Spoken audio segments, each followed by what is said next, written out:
Blackwall? He does seem quite the man. What do you mean by that? Oh, nothing. There's just a whole lot of him. Burly. Must be warm by the fire. Good on you.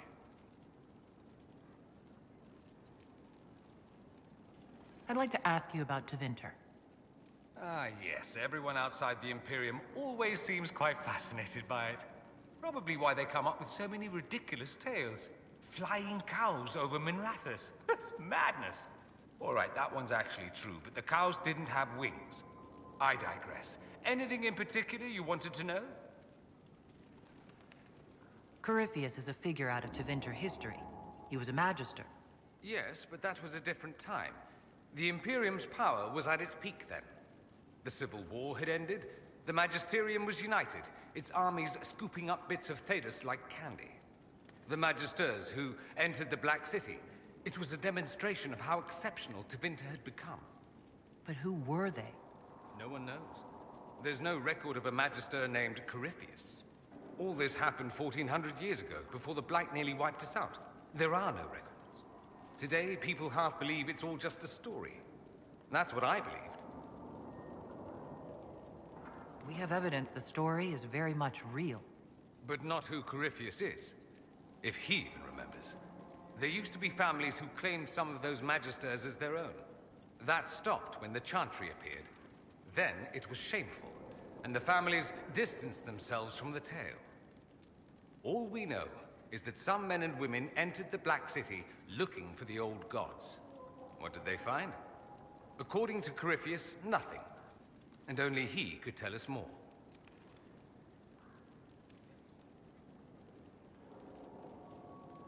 It seems strange that an entire empire would be ruled by mages.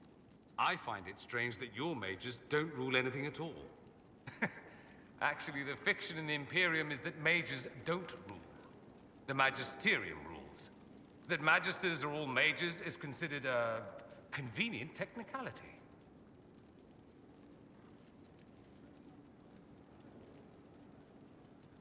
What is the Magisterium, exactly? The upper house of the Imperial Senate, and the only part worth having a seat on. Those seats are split among the circles of Magi, the Chantry, and the major families. All mages now. It's odd that outside the Imperium, you use Magister like it applies to every Tevinter mage. If you're not a magister, then what are you called? No special title? I'm an Altus, which is almost as good as a Magister, depending on who you ask. I've never heard of an Altus. Upper class. Those families who trace descent from the Dreamers, the first prophets of the old gods. If you're a mage and you're not Altus, then you're Leitan, lower class. If you're not a mage at all, you're Soperati. That's everyone else. We do love our fancy words. I thought the Archon ruled over the Imperium. Well, yes. Technically, he can overrule laws passed by the Magisterium, but that never happens. Even so, he gets to appoint new Magisters, which means all the families vie madly for his favor. Thus, the Archon gets invited to all the parties. The truest path to Tevinter influence, let me tell you. If it's a fiction, that means mages do rule then. Yes and no. Let me put it this way. Mages do rule, but not all mages are equal. If you're not from the right family, chances are you don't rule anything. Maybe you're even a slave. The idea that anyone could be a mage, however, keeps the masses placated. Can anyone be a mage? Technically, the potential runs mostly in bloodlines, but it's been known to happen. More importantly, commoners believe it can. Tevinter legend is chock full of mage heroes from humble origins. So they hold out hope. Someday my son or my son's son will be a mage. Someday. Poor sods don't realize that means he'll be a quaestor at the arse end of the 100 Pillars, at best. Being a quaestor isn't a good thing? I imagine the average non-mage likes to think so. Counting numbers and shuffling papers all day is better than many occupations after all. If you're a second-class citizen among a pack of piranha, however, your outlook changes. Let me ask you something else. Of course.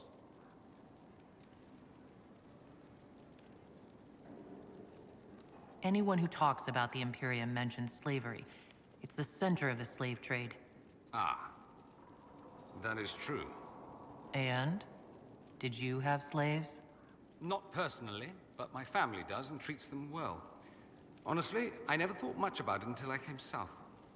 Back home, it's how it is. Slaves are everywhere. You don't question it. I'm not even certain many slaves do. You think slaves like it that way? Don't be ridiculous. I didn't say they like it. It's all most of them know. In the south, you have alienages, slums, both human and elven. The desperate have no way out. Back home, a poor man can sell himself. As a slave, he could have a position of respect, comfort, and could even support a family. Some slaves are treated poorly, it's true. But do you honestly think inescapable poverty is better? Is that what you call it? Treated poorly? Abuse heaped upon those without power isn't limited to Tevinter, my friend. I don't know what it's like to be a slave, true. I never thought about it until I saw how different it was here. But I suspect you don't know either. Nor should you believe that every tale of Tevinter excess is the norm.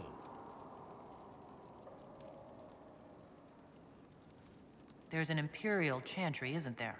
With its own divine. You people aren't supposed to talk about the Black Divine, are you? If you mention him outside the Imperium, people make that face, like you're urinating in public. But yes, we do have the chantry, or a version of it. Night and day comparing it to yours.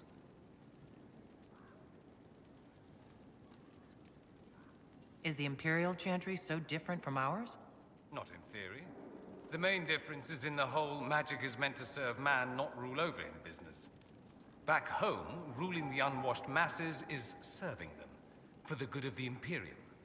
Perhaps it started with good intentions, but these days it's academic. The circles are in command. There are circles of magi in the Imperium? We don't have dismal little mage prisons, if that's what you mean. They're academies, prestigious ones. We have Templars as well, but they don't cancel spells or whatever your Templars do. They're soldiers. They watch for abuse of magic, yes, but only those who are weak or who fall out of favor get dealt with. Mostly they enforce their magisterium's edicts. The Chantry smiles and nods from the sidelines.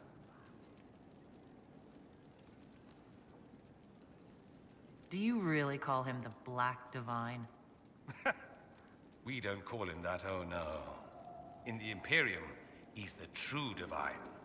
The woman sitting on the Sunburst throne is some backwater pretender. It all stems from a disagreement over Andraste. Marvelous, isn't it? Why would they disagree over Andraste? It's not my field of expertise, but the Imperium believes Andraste was a mortal woman, a mage. Down south, they say, no, she's the bride of the Maker, ascended to his side, divine provenance, a blah blah blah. We feel better believing Andraste was one of us. Makes executing her less damning, you see. So we elected a man as divine, the South declared war, and we've been feuding cousins ever since. So, the Imperial Divine is always a man? All the better to distinguish him from that other one, yes. Don't think there aren't a number of female magisters who bristle at that. Why can't they be divine after all? Same reason you never see a man on the Sunburst throne. Because that's how it's always been done. Excellent reasoning. Do you consider yourself Andrastian? The big question. It might surprise you that I do consider myself Andrastian. I simply do not believe in the Chantry. It is a relic, whether back home or here in the south. Something from a bygone age desperately clinging to relevance. It's not an opinion that makes me popular. I'm not surprised.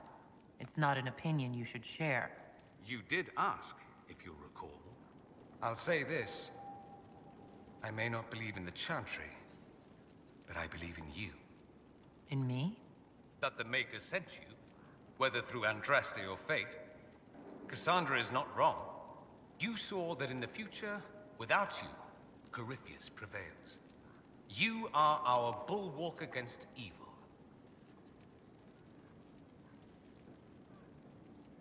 You don't seem like the religious sort, to be honest.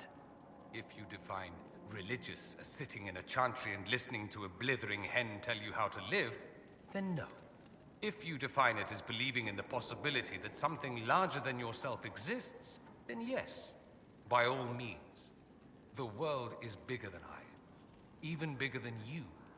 It laughs at all the things we think we know. The Maker doesn't need me to believe, but I do. The thought of no one at all watching out for us is too frightening. Let me ask you something else. So many questions. That's all I wanted to know. Fair enough. I should go. You know where I'll be.